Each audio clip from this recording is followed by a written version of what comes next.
32 bulldozer लगाया गया पुणे के अंदर में। 32 बुलडोजर क्या करने के लिए?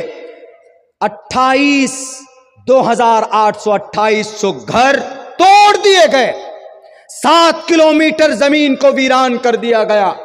50 साल के मोहल्ले को खत्म कर दिया गया। अभी 4 रोज पहले पुणे के कोई मदद के लिए नहीं आया।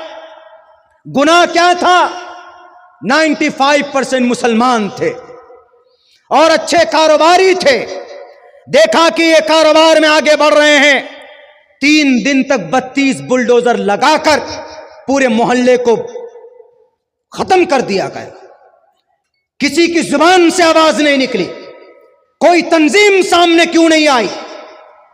हमारे वक्फ बोर्ड के लोग क्यों बिलों में घुसे हुए हैं?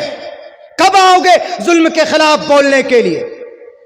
आप हक पर हैं, आप आवाज बुलंद कीजिए। भारत का संविधान भी आपको इजाजत देता है और आपको शरीयत भी इजाजत देती है। अल्लाह के नबी ने फरमाया उनसुर अखाक ज़ालिमन व मज़लूमन।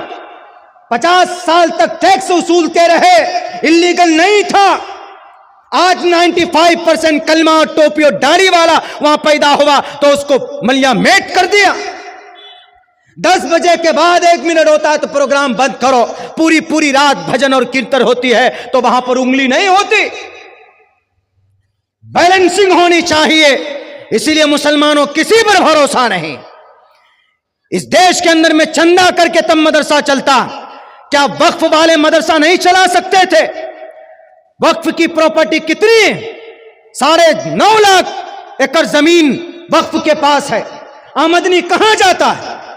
मदरसा सिद्दीकिया डगरवा को चलाने के लिए और दूसरे मदरसों को चलाने के लिए हमारे उलमा मेहनत करते, चंदा करते, तब मदरसा चलता।